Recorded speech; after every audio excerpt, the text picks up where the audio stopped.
Welcome everyone to the Dungeon Treats Candy Kit. My name is Leo Rolone. I am the founder of the 3D Food Company and the creator behind Dungeon Treats. So I'm here today to share with you a little bit more about the kit and how to use it. Also how to do things like optimize your molds, make sure you're properly caring for them so that they'll last as long as possible. So with that, the first thing you'll see here is we've got some ingredients off to the side.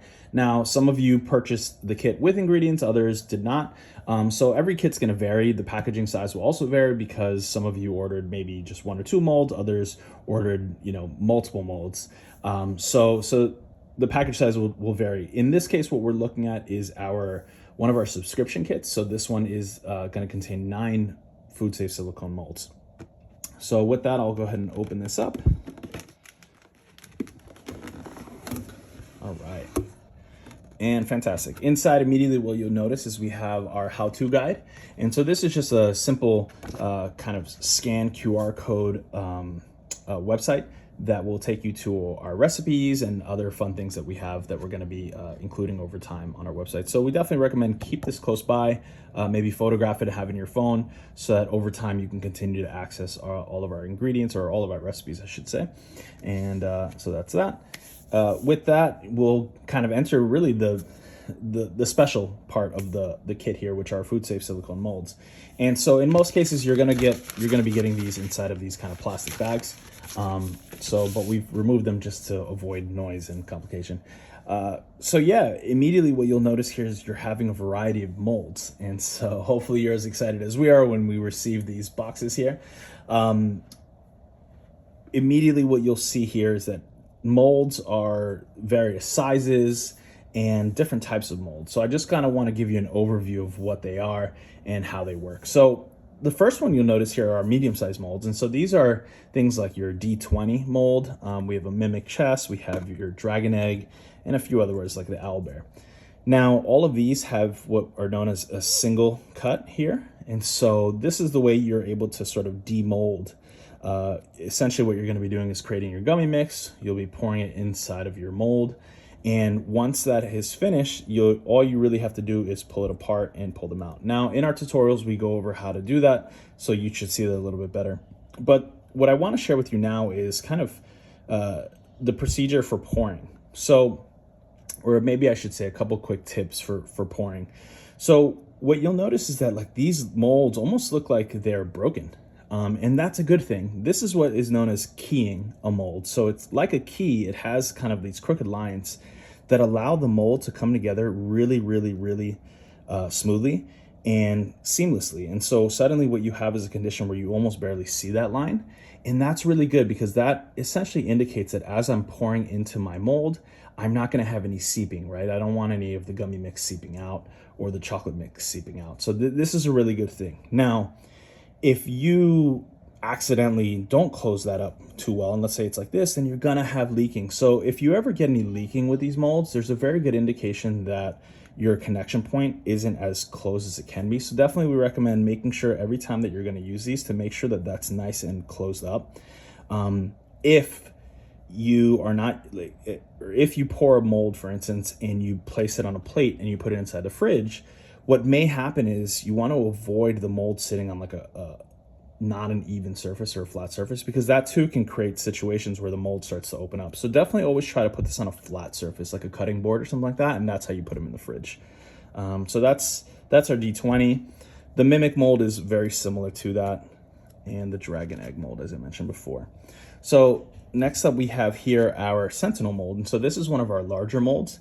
And similarly, you are gonna have that line. Now, in this case, you almost don't even see the line. And so this is a good thing. This means that the mold is very, very, very precise. We've used very precise cutting tools to be able to do this. And so in this case, what you see is I just open this up, and now I have this really nice line that I can literally pop this guy out.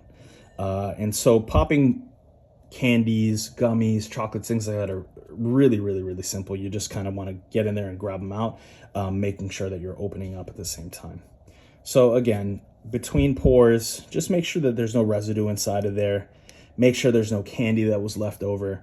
One other quick thing is that when you receive these molds, because they're silicone, they tend to kind of attract things like dust and like little particles and things like that. So you just give them a quick rinse before you start using them and between uses.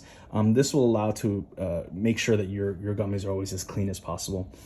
Here we have our coin mold. And so the coin mold is unique in that it's very flat. So you're just going to go ahead and pour on that surface. You can add the lollipop stick on top for those of you that ordered a baking kit. Or you could just leave it like that if you want to have a coin. Next up, we have here our poly dice mold, and so this one's really straightforward because there's really no cuts or anything like that. It's similar to our dragon head mold, which doesn't contain any cuts. So in this case, you're just pouring stuff in, whether it's gummy mix or chocolates, and just making sure you're not going too far over the top. Always make sure you're putting this on a flat surface. Again, if you start to put it in a kind of a weird surface like a plate or a bowl or something like that, you're going to start to have uneven surfaces. And so just try to make sure that you're doing this on a flat surface when you're working with these. So last up here, we have our owlbears. So I have a cub, and the cub is very similar to some of the other medium molds. Again, just a simple line, make sure things are nice and closed up. And finally, you have your owlbear. And so the owlbear is unique in that we have two cut points. We have one on this side and one on this side. And the reason that is we have arms. And so arms, things that have like undercuts, are a little bit more complex for molding and demolding. One tip that I'll give you when you're working with your owlbear mold is you'll notice that when you're pouring gummy mix in, if you have no seep, you're great, fantastic. But if you do, one of the things that you can do is you can add a small rubber band around the outside. This helps to ensure that there's just some additional pressure on that edge. But in addition to this, one of the things that you'll notice is that when you take this owlbear mold out, sometimes you're gonna be missing like their arms. And so it's not the mold itself. As you can see inside the mold, we have the full arm there. But what happens is air bubbles start to form. So if I start to pour liquid in here, an air bubble will form in the inside of those arms. So the best way to avoid that is you'll pour your gummy mix inside. Go ahead and once you've filled it to the top, you can just pour it out into another mold. And by doing so and turning it around, what you'll do is you'll coat the entire inside of the mold, including the arms, with that gummy mix. And so now the next time, once you've poured it out and it's ready to pour again, you can now pour the gummy mix inside all the way to the top, and you should have now the full arm. And the reason being is you've essentially pre-coated that area that would have an air pocket, and so now you've sort of prepped it for that ingredient. So that's a little bit of our food molds. Again, we are super excited for you guys to try these out, to share your recipes, to share kind of all the fun ways you're using these. One last note I'll make is and it's a question that comes up often is, can I use these molds for other things like candle making or soap making?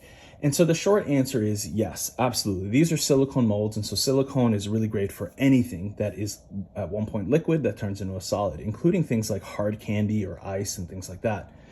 Now, when it comes to edible things that are food safe, like ice or hard candy or chocolate or gummies, fantastic. That's what these molds are designed for. These molds are designed to be food safe. But if you wanted to, let's say, start using this for, say, something else, like a soap or a candle wax, or even something like resin, while you can use these molds for that, we would say that once you've used it for that use, you should no longer use it for food. And the reason being is that now the mold is contaminated. And so even though it's really hard to see, there are porosities inside of these molds, meaning little holes. And those things, things like resin could start filling up those gaps kind of quickly. And you just want to avoid mixing anything that has resin and food, for instance. So these molds, so just to conclude, these molds are made for food. While you can use them for other things, we just recommend that if you do use them for other things, you keep them separate. So maybe you want to order one kit that's just for resin and sort of your industrial type materials like soap and wax. And then you might have another kit that's just for your food type stuff. So definitely keep that in mind as you're making. And yeah, that's about it for right now. I just wanted to, again, quickly throw together just a quick video for those of you that are receiving their kits.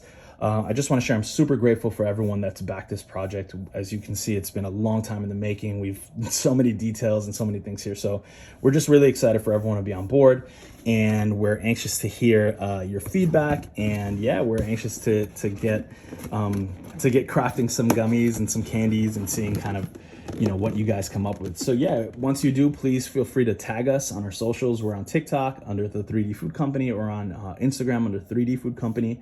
And yeah, please go ahead and share your videos, share your unboxings, share your tutorials, share as much as you can, so that more people can know about Dungeon Treats, and we can start producing more kits and getting more characters and more items out to you guys in the future. So thanks again. Happy holidays to everyone, and we really are excited to see what you guys come up with.